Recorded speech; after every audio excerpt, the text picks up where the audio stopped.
اللہ نحمدہ ونستعینہ ونستغفرہ ونعوذ باللہ من شرور انفسنا ومن سیئات اعمالنا من یہدہ اللہ فلا مضل لہ ومن یضلل فلا ہادی لہ واشہد ان لا الہ الا اللہ وحدہ لا شریک لہ واشہد ان محمدا عبدہ ورسولہ یا ایہا الذین آمنوا اتقوا اللہ حق تقاتہ ولا تموتن الا وانتم مسلمون یا ایہا الناس اتقوا ربکم الذی خلقکم من نفس واحدہ وخلق منها زوجها وبث منهما رجالا كثيرا ونساء واتقوا الله الذي تساءلون به والأرحام ان اللہ کان علیکم رقیبا یا ایہا الذین آمنوا اتقوا اللہ وقولوا قولا سدیدا یصلح لکم اعمالکم ویغفر لکم ذنوبکم ومن یطع اللہ ورسولہ فقد فاز فوزا عظیما اما بعد فإن خیر الحدیث کتاب اللہ وخیر الہدی ہدی محمد صلی اللہ علیہ وسلم وشر الامور محدثاتها وکل محدثۃ بدعہ وکل بدعۃ ضلالہ وکل ضلالۃ فی النار اللہم صلی علی محمد وعلی آل محمد کما صلیت علی ابراہیم وعلی آل ابراہیم انک حمید مجید اللہم بارک علی محمد وعلی آل محمد کما بارکت علی ابراہیم وعلی آل ابراہیم انک حمید مجید رب اشرح لی صدری ویسر لی امری واحلل عقدۃ من لسانی یفقہوا قولی رب زدنی علما رب اعوذ بک من ہمزات الشیاطین واعوذ بک رب ان یحضرون قال اللہ تعالی فی الکلام المجید والفرقان الحمید اعوذ باللہ من الشیطان الرجیم وَأَقِيمُوا الصَّلَاةَ وَآتُوا الزَّكَاةَ وَارْكَعُوا مَعَ الرَّاكِعِينَ سورۃ البقرہ آیت نمبر 43۔ اللہ رب العزت اس آیت کریمہ میں ارشاد فرما رہے ہیں وَأَقِيمُوا الصَّلَاةَ اور نماز قائم کرو، وَآتُوا الزَّكَاةَ اور زکوٰۃ ادا کرو، وَارْكَعُوا مَعَ الرَّاكِعِينَ اور رکوع کرنے والوں کے ساتھ رکوع کرو۔ شعبان اور رمضان ان دو مہینوں میں لوگوں کی اکثریت اپنے مالوں سے زکوٰۃ نکالتی ہے، تو آج کے اس خطبہ میں زکوٰۃ کی اہمیت اور فضیلت بیان کی جائے گی۔ اللہ سے دعا ہے کہ اللہ تعالی ہمیں جو بھی سنے سنائیں اس پر عمل کی توفیق عطا فرمائے۔ زکوٰۃ جو ہے اس کا لفظی معنی ہوتا ہے بڑھنا، نشو و نما پانا اور پاکیزہ ہونا۔ دو معنی ہیں اس کے، بڑھنا، نشو و نما پانا اور پاکیزہ ہونا۔ زکوٰۃ کو زکوٰۃ اس لیے کہتے ہیں کہ زکوٰۃ ادا کرنے سے مال بڑھتا ہے، نشو و نما پاتا ہے، اور زکوٰۃ ادا کرنے سے مال پاک ہو جاتا ہے۔ اللہ تعالیٰ نے سورۃ البقرہ میں فرمایا یمحق اللہ الربا ویربی الصدقات، اللہ سود کو مٹاتا ہے اور صدقات کو بڑھاتا ہے۔ اسی طرح سورہ سبا میں بھی اللہ نے فرمایا وما انفقتم من شیء فہو یخلفہ، جو بھی تم اللہ کی راہ میں خرچ کرو گے اللہ اس کے بدلے میں تمہیں اور عطا کر دے گا۔ اسی طرح حدیث رسول میں بھی ہے، مسلم میں حدیث ہے، رسول اللہ صلی اللہ علیہ وسلم نے فرمایا ما نقصت صدقۃ من مال، صدقہ مال کو کم نہیں کرتا، صدقہ مال میں کمی نہیں کرتا۔ تو زکوٰۃ دینے سے، صدقہ دینے سے، اللہ کی راہ میں خرچ کرنے سے مال بڑھتا ہے، نشو و نما پاتا ہے۔ اور دوسرا زکوٰۃ کا معنی ہوتا ہے پاکیزہ ہونا۔ اگر ایک آدمی جائز طریقے سے کماتا ہے، حلال طریقے سے کماتا ہے، اور اس کا مال نصاب کو پہنچتا ہے اور سال کے بعد وہ اس میں سے زکوٰۃ نہیں نکالتا تو اس کا مال پاک نہیں رہتا۔ حلال طریقے سے کمائے ہوئے مال میں سے زکوٰۃ ادا کرنے سے باقی کا مال جو ہے وہ پاک ہو جاتا ہے۔ زکوٰۃ مال کو پاک کرنے والی ہے۔ قرآن مجید میں اللہ نے فرمایا خذ من اموالہم صدقۃ تطہرہم وتزکیہم بہا، سورہ توبہ آیت نمبر 103۔ آپ ان کے مالوں سے صدقہ لیں، زکوٰۃ لیں، جس کے ذریعے آپ انہیں گناہوں سے پاک کر دیں اور ان کے اجر اور مال میں اضافہ کریں، یعنی انہیں پاکیزہ بنائیے۔ اس زکوٰۃ ادا کرنے سے مال جو ہے وہ بڑھتا بھی ہے، نشو و نما بھی پاتا ہے، اور اس کے ساتھ ساتھ باقی کا جو مال ہے اللہ اسے پاک کر دیتا ہے۔ قرآن مجید میں اور بھی اکثر مقامات پر یہ جو لفظ ہے نا زکا، یہ پاکیزگی کے معنی میں آیا۔ قد افلح من زکاہا، بے شک فلاح پا گیا وہ شخص جس شخص نے نفس کا تزکیہ کر لیا، نفس کو پاک کر لیا۔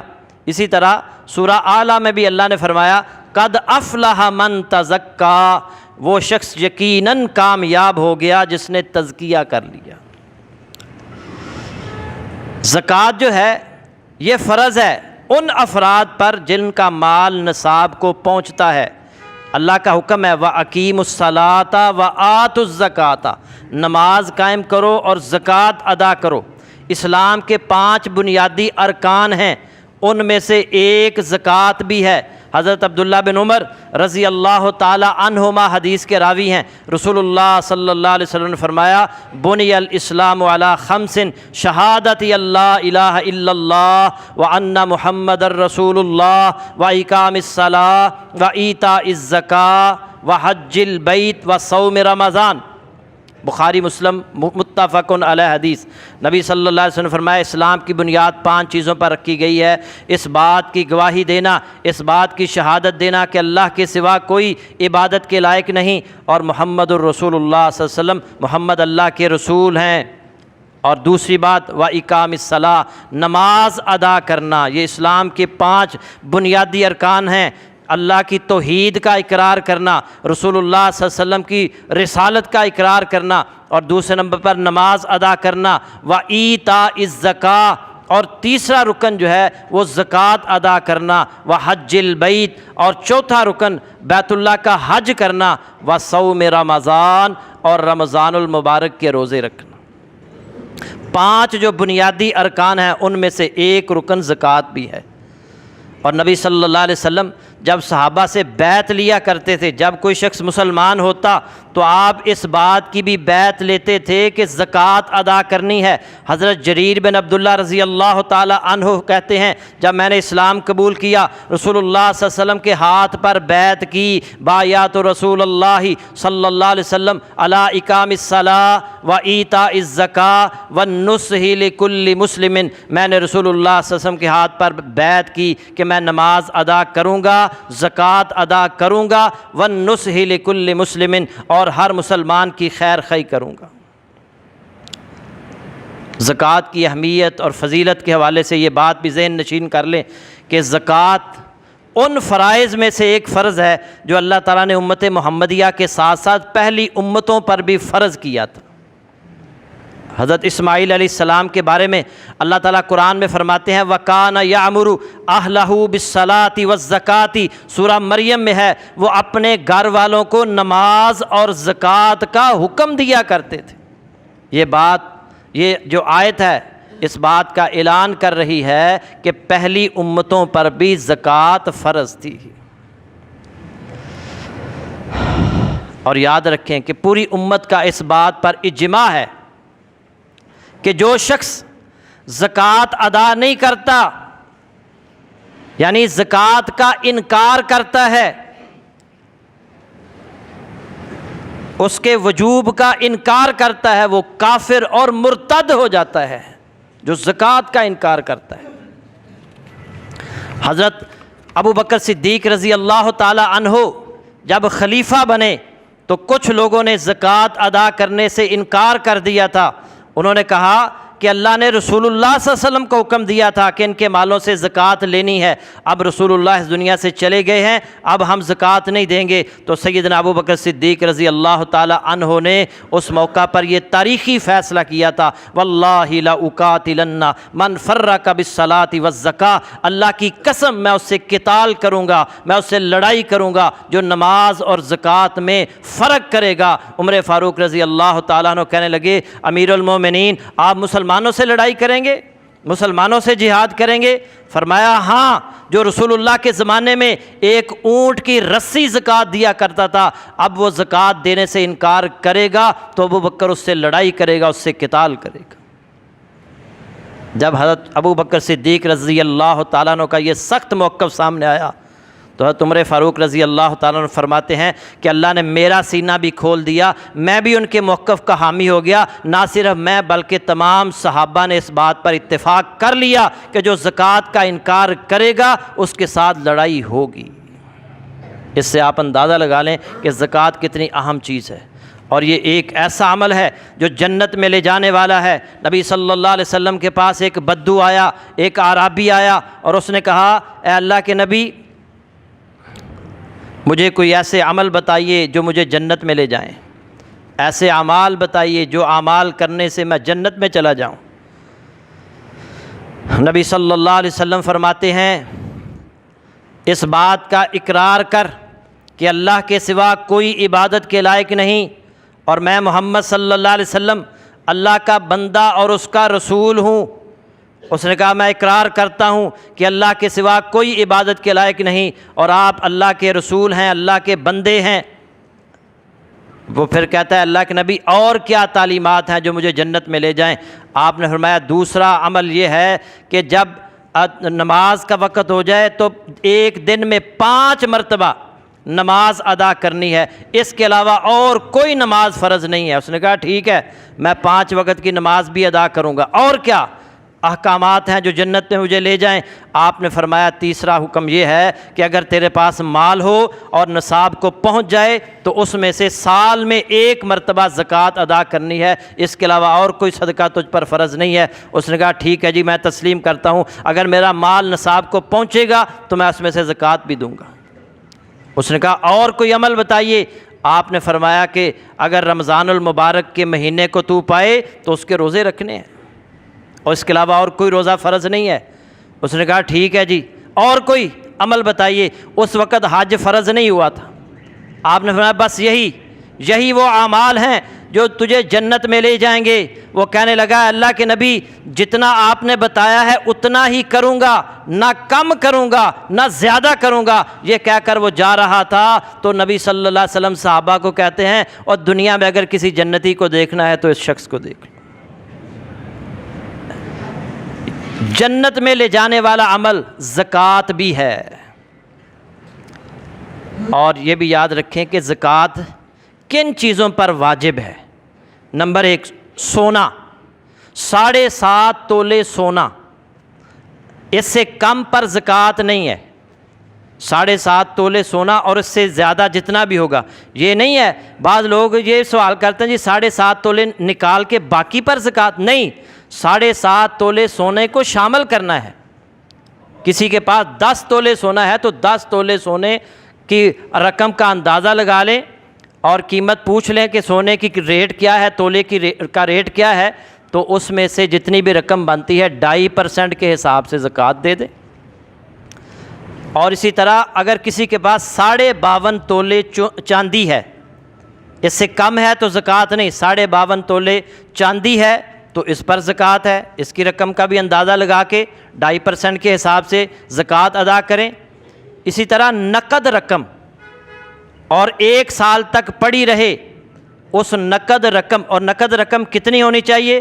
52.5 تولے چاندی کی رقم کے برابر اگر کسی کے پاس رقم ہو، نقدی رقم ہو، اور 1 سال تک اس کے پاس پڑی رہے تو اس میں سے زکوٰۃ ادا کرنی ہے. اسی طرح اموال تجارت، آپ تجارت کرتے ہیں، آپ کی دکان پر آپ کی جو ہے نا وہ اس پر جتنا بھی مال ہے جس کی آپ تجارت کرتے ہیں اس کا حساب لگانا ہے. بعض دکاندار ایسے ہوتے ہیں کسی کا قرض دینا ہے، کسی سے لینا ہے، وہ سب جو کچھ لینا ہے اس کا حساب کر لیں، جتنی اشیاء موجود ہیں ان کو بھی شامل کر لیں، جتنا قرض دینا ہے اس کو اس میں سے نکال کے باقی کی زکوٰۃ ادا کریں باقی کی رقم پر. بعض لوگ پلاٹوں کا کاروبار کرتے ہیں، گھر بنا کر بیچتے ہیں. یہ یاد رکھیں وہ جن کے پاس وہ گھر ہیں، پلاٹ ہیں جو انہوں نے بیچنے کے لیے رکھے ہیں، ان سب پر زکوٰۃ ادا کرنی ہے. ہاں اگر کسی کے پاس پلازا ہے، اس نے پلازا بنایا ہے کرائے کے لیے، اب اس پلازے پر کوئی زکوٰۃ نہیں ہے، اس فیکٹری پر کوئی زکوٰۃ نہیں ہے، اس کی پروڈکشن پر زکوٰۃ ہے اور کرائے پر زکوٰۃ ہے. اسی طرح غلہ اور پھل جو ہیں ان پر زکوٰۃ ہے، شہد پر زکوٰۃ ہے، معدنیات پر زکوٰۃ ہے اور مویشیوں پر زکوٰۃ ہے. زکوٰۃ کے جو مصارف ہیں وہ 8 ہیں. کہاں پر زکوٰۃ کو خرچ کرنا چاہیے؟ اللہ نے اس کا بھی جواب دیا ہے. سورہ توبہ آیت نمبر 60، انما الصدقات للفقراء والمساکین والعاملین علیہا والمؤلفۃ قلوبہم وفی الرقاب والغارمین وفی سبیل اللہ وابن السبیل. یہ 8 مصارف ہیں زکوٰۃ کے. فریضۃ من اللہ واللہ علیم حکیم. پہلے نمبر پر اللہ نے فرمایا للفقراء. فقراء، فقیر کون ہے؟ جو سوال کرتے ہیں، جو مانگتے ہیں، جو سائل ہیں، ان کا حق ہے. والمساکین، اور مساکین کا حق ہے. مسکین کون ہے؟ بخاری اور مسلم میں رسول اللہ صلی اللہ علیہ وسلم نے مسکین کی تعریف کی ہے. کیا؟ نبی صلی اللہ علیہ وسلم فرمایا مسکین وہ گھومنے پھرنے والا نہیں ہے جو 1 2 لقمے یا کھجور کے لیے گھر گھر پھرتا ہے، بلکہ مسکین وہ ہے جس کے پاس اتنا مال بھی نہ ہو جو اسے بے نیاز کر دے، نہ وہ ایسی مسکنت اپنے اوپر طاری رکھے کہ لوگ غریب اور مستحق سمجھ کر اس پر صدقہ کریں، اور نہ ہی وہ لوگوں کے سامنے دستے سوال دراز کرتا ہو. یہ ہے مسکین، یعنی جو مانگتا نہیں ہے، سوال نہیں کرتا، لباس بھی ایسا پہنتا ہے جس سے اس کی جو ہے نا وہ ظاہر نہیں ہوتا کہ یہ بندہ ضرورت مند ہے، حاجت مند ہے. بہت سارے لوگ ایسے ہمارے معاشرے کے اندر پائے جاتے ہیں جو کماتے تو ہیں مگر آج کل اتنی مہنگائی ہو گئی ہے کہ ان کی جو ہے آمدن جو ہے وہ ان کے اخراجات سے کم ہوتی ہے یا برابر ہوتی ہے. اگر گھر میں کوئی بیمار ہو جائے یا حادثہ ہو جائے یا کوئی پریشانی آ جائے تو اس پر جو ہے نا وہ ان کو قرض لینا پڑتا ہے. ایسے مساکین کو تلاش کر کے ان تک رقم پہنچانی چاہیے. ہم سائلوں کو تو دے دیتے ہیں، فقراء کو تو دے دیتے ہیں، مگر مساکین کو تلاش نہیں کرتے. رشتہ داروں میں دیکھیں، سب سے پہلا حق رشتہ داروں کا ہے. رشتہ داروں میں دیکھیں کون کون غریب ہے، کس کی آمدن کتنی ہے. ہر شخص کو پتہ چل جاتا ہے بھئی کتنے تنخواہ لیتے ہو، کتنا کما لیتے ہو، اور اندازہ لگائے اس کا گھر بھی اگر کرائے کا ہے تو اس میں سے اتنے پیسے نکال دیں. باقی کے بجلی کا بل ہے، پانی کا بل ہے، گیس کا بل ہے، اور جو اسکول کے بچوں کی فیسیں ہیں، تو پھر بندہ خود اندازہ لگا سکتا ہے کہ یہ بندہ ضرورت مند ہے، اور چپ کر کے آپ اس کے ساتھ تعاون کریں، اس کی مدد کریں.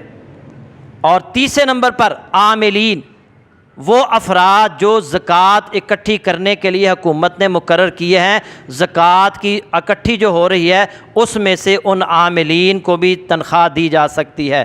اور چوتھے نمبر پر والمؤلفۃ قلوبہم، تالیف قلب کے لیے، ایک وہ کافر جو اسلام کی طرف مائل ہو رہا ہے، اسلام کی طرف مائل ہو رہا ہے، آپ اس پر محنت کر رہے ہیں اور اس کو زکوٰۃ دیں، چاہے وہ زکوٰۃ کا مستحق نہ بھی ہو، اس کو آپ زکوٰۃ دے سکتے ہیں اس لیے کہ یہ اسلام کی طرف اور مائل ہو جائے۔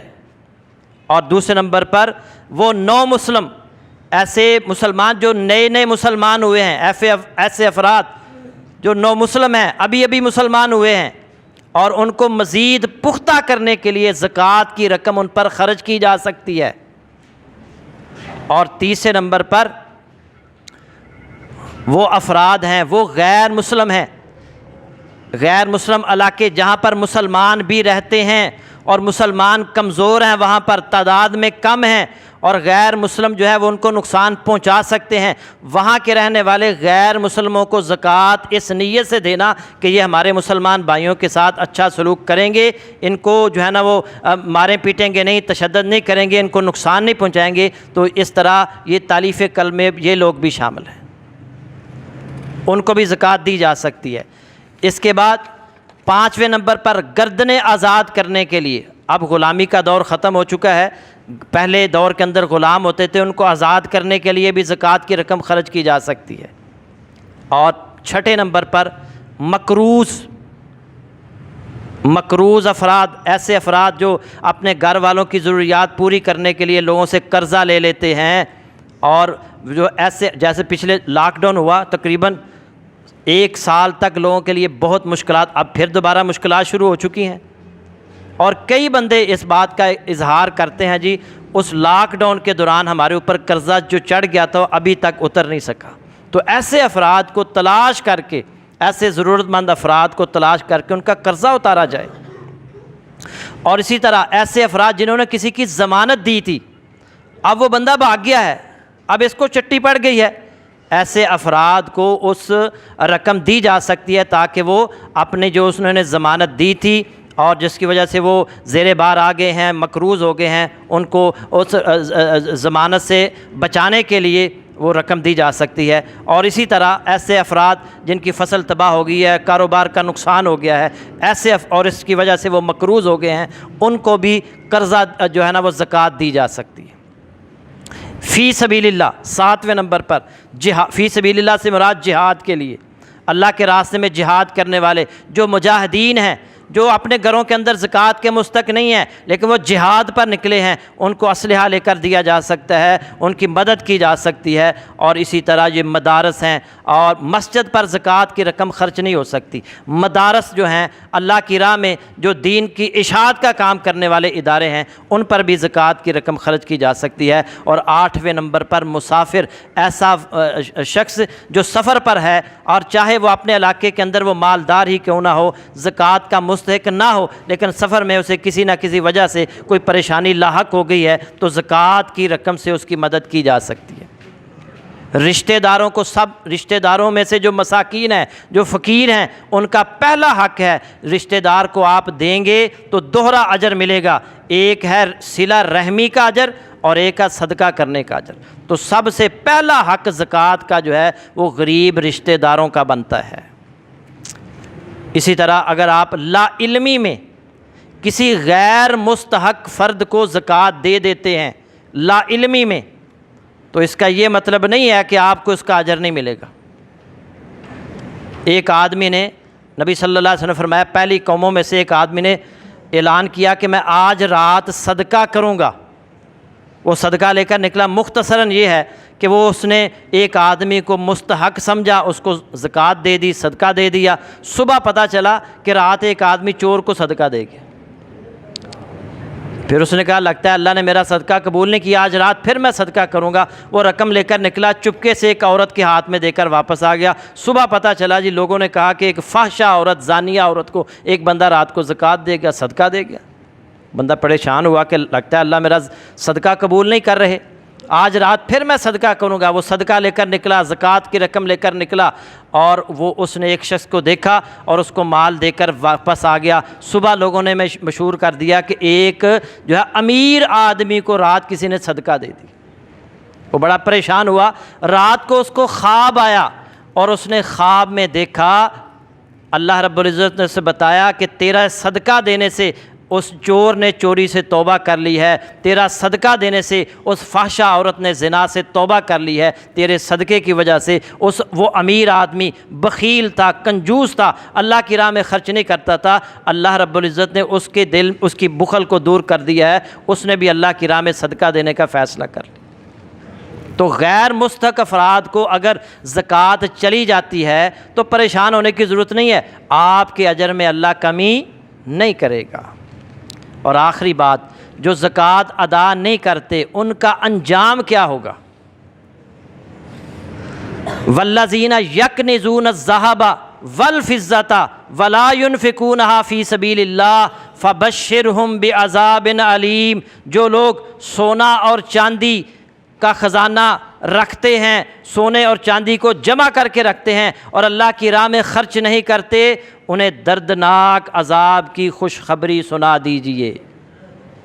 دردناک عذاب ہوگا انہیں۔ کیا عذاب ہوگا؟ یوم یحمیٰ علیہا فی نار جہنم فتکویٰ بہا جباہہم وجنوبہم وظہورہم ھذا ما کنزتم لانفسکم فذوقوا ما کنتم تکنزون۔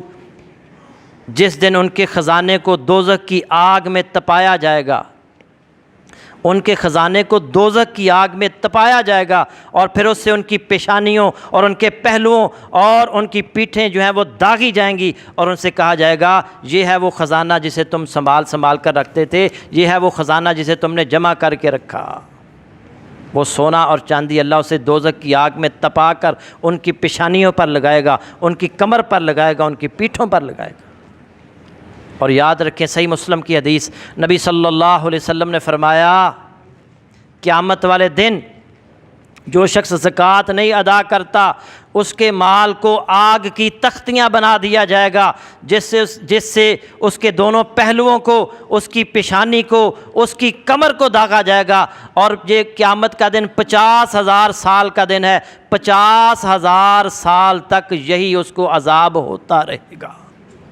50,000 سال تک زکوٰۃ نہ دینے والے کو یہ عذاب ہوتا رہے گا، اس کی پیشانی، اس کے پہلو اور اس کی کمر کو جہنم کی آگ کی تختیوں سے اس کو داغا جائے گا۔ 50,000 سال تک یہ عذاب ہوتا رہے گا۔ 50,000 سال کے بعد اگر اللہ چاہے گا تو اسے بخش کر جنت میں داخل کر دے گا، معاف کر کے جنت میں داخل کر دے گا، اگر چاہے گا تو مزید اسے اور جہنم میں سزا دے گا۔ 50,000 سال اندازہ کریں۔ اور آخری بات، آخری حدیث، نبی صلی اللہ علیہ وسلم نے فرمایا، سیدنا ابو ہریرہ رضی اللہ تعالیٰ عنہ حدیث کے راوی ہیں، جس شخص کو اللہ نے مال عطا کیا لیکن وہ اس کی زکوٰۃ ادا نہیں کرتا، قیامت والے دن وہ مال زہریلے گنجے سانپ کی شکل اختیار کر لے گا۔ آج ہم کتنا خوف زدہ ہو جاتے ہیں، اچانک ہمارے یہاں سامنے سانپ آ جائے ہم خوف زدہ ہو جاتے ہیں، ہمارے رونگٹے کھڑے ہو جاتے ہیں۔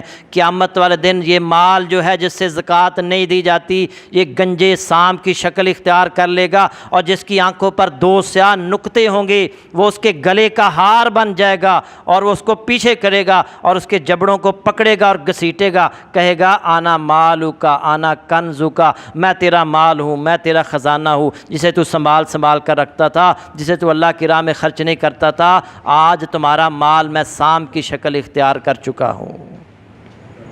حضرات، اللہ رب العزت کا تو کتنا بڑا احسان ہے ہم پر کہ اس نے کہا ہے 100 روپے میں سے صرف 2.5 روپے، صرف 2.5 روپے 100 میں سے 1,00,000 روپے میں صرف 2,500 روپیہ اللہ کی راہ میں دینا ہے، اور اگر آپ اللہ کی راہ میں یہ 2,500 روپیہ دیں گے تو اللہ تعالیٰ بہت سارے مسائل سے، بہت ساری مصیبتوں سے، بہت ساری پریشانیوں سے آپ کو بچا لے گا۔ لیکن اگر آپ نے یہ 2,500 روپیہ نہیں دیا، ہو سکتا ہے اچانک ہارٹ اٹیک ہو جائے اور آپ کو کسی پرائیویٹ ہسپتال میں لے جانا پڑے، اور 2, 4, 5 لاکھ روپے سے کم کا آپ واپس نہیں آئیں گے، یا پھر اللہ کے پاس جائیں گے یا 3, 4, 5 لاکھ روپیہ لگائیں گے۔ یا کوئی حادثہ ہو سکتا ہے، گاڑی تباہ ہو سکتی ہے، بندہ خود زخمی ہو سکتا ہے، تو اگر آپ زکوٰۃ دیں گے، اللہ کی راہ میں خرچ کریں گے تو اللہ تعالیٰ ان مصائب سے، ان مشکلات سے آپ کو بچا کر رکھے گا، حادثات سے بچا کر رکھے گا،